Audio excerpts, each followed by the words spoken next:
This question's referring to pH, so I know we're talking acid-base. First thing I look at is this and ask myself, is it an acid, a base, or is it a salt? And in this case, it's a salt. It's neither an acid nor a base. Another hint is that it starts with sodium. Things that start with elements in group 1 and group 2 tend to be salts. So that's a salt, which means this is hydrolysis. I can take my salt and dissociate it. Salts and strongs dissociate with a single arrow. The simplest thing that can fall off does. Generally, it's that group 1 or 2 metal, or something like fluorine, chlorine, something from the second to last column. We'll split the Na off. It should be something you know the charge of that's easy.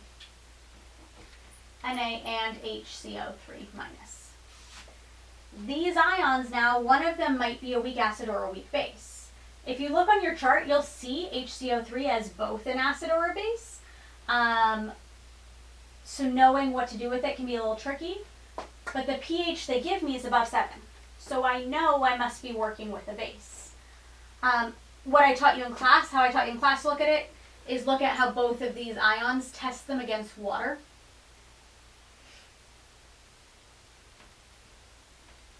Sodium's positive, so it steals the negative part of water and releases H+.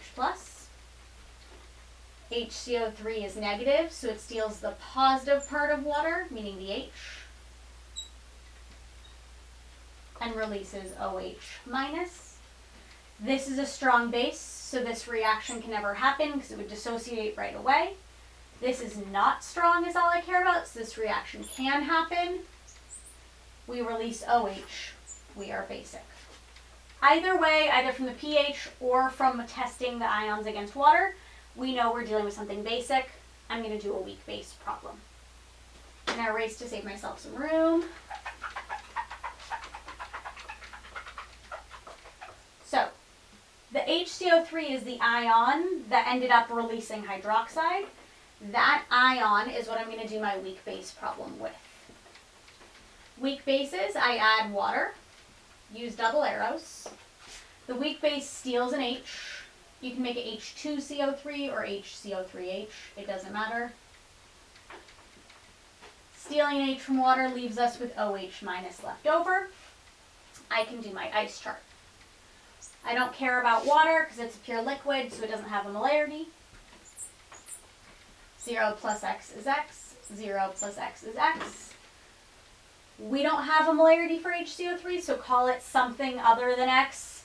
Call it Y. I'm going to call it M. Minus X is still M. There's my ice chart. It's a weak base, so I can write a Kb. Products over reactants.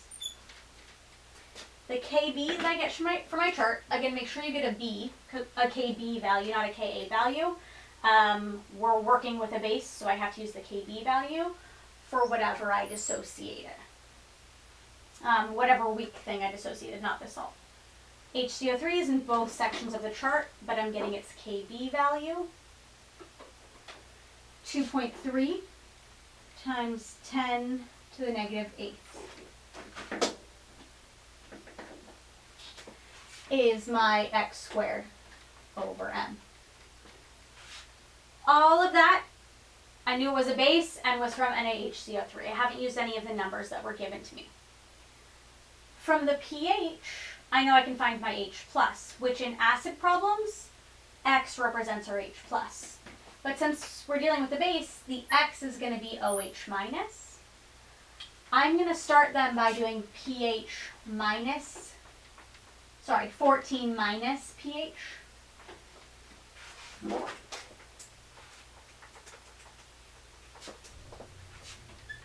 To get my POH.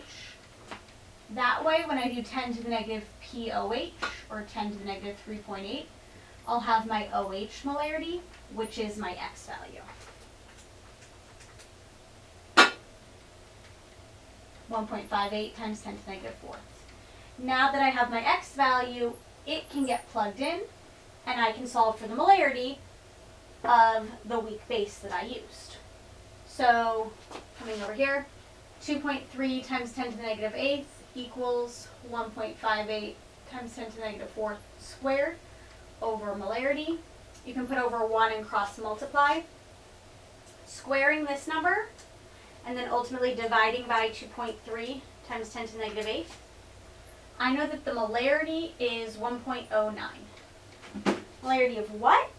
Well, what I used M for in my ice chart was the molarity of HCO3 minus.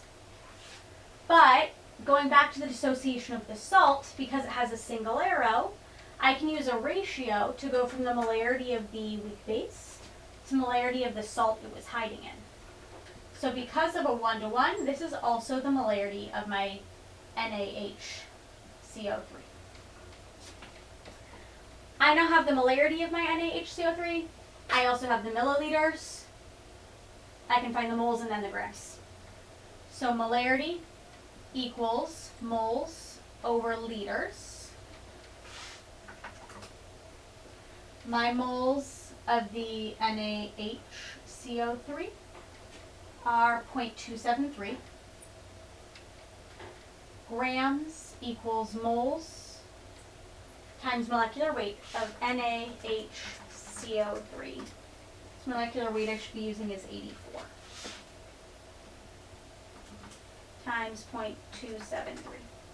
We end up with 22.9 grams. And we're done.